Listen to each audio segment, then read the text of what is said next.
I'm David Dollar. I'm a senior fellow in the John L. Thornton China Center at the Brookings Institution, and I study the Chinese economy and U.S.-China relations.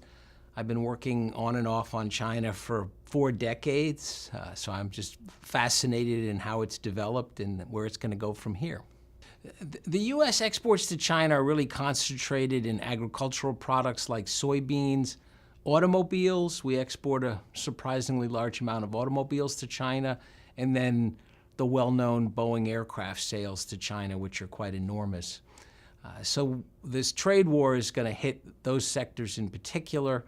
That'll mean some locations in the Midwest where they grow soybeans. Price of soybeans is already down 20%, so you could say that U.S. farmers are feeling this pretty strongly. U.S. exports cars from southern states like Tennessee, so they'll feel this. And Boeing is concentrated in the Northwest, but it has production, I think, in all 50 states. So you're going to see these particular areas are where you're likely to see some pain as this trade war unfolds. China's exports to the United States, a lot of these products are things like smartphones, iPads, tablets, computers, television sets, cameras, these kind of products. These are really global value chains. China happens to be at the end of the global value chain, so smartphone, for example, comes into the U.S. as an export from China. There are hundreds, perhaps thousands of different components, and in the modern world, they're typically made in lots of different places, and they're brought together at different stages of assembly.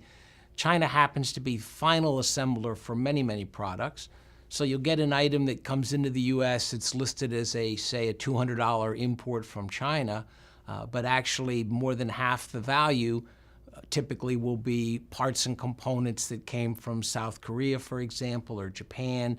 And so that means that as the U.S. imposes tariffs, half of the pain is going to be felt in those other countries. So yes, there'll definitely be collateral damage, including to U.S. firms that produce and operate in China. It's hard to see the off-ramp right now. U.S. has announced tariffs on a total of $250 billion in products from China. China's partially retaliated. It'll probably come out with more retaliation. I think for the next few months, we're locked into this situation.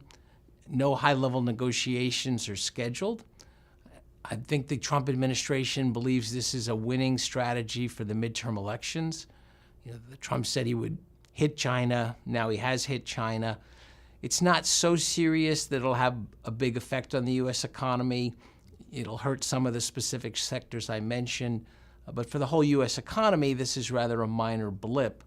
So I don't see the Trump administration changing their strategy anytime soon.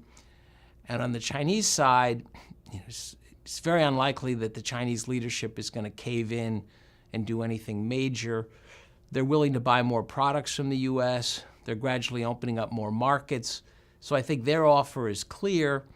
And I think after the midterm elections in 2019, we're likely to see the two sides come together, try to negotiate something where both sides can keep face.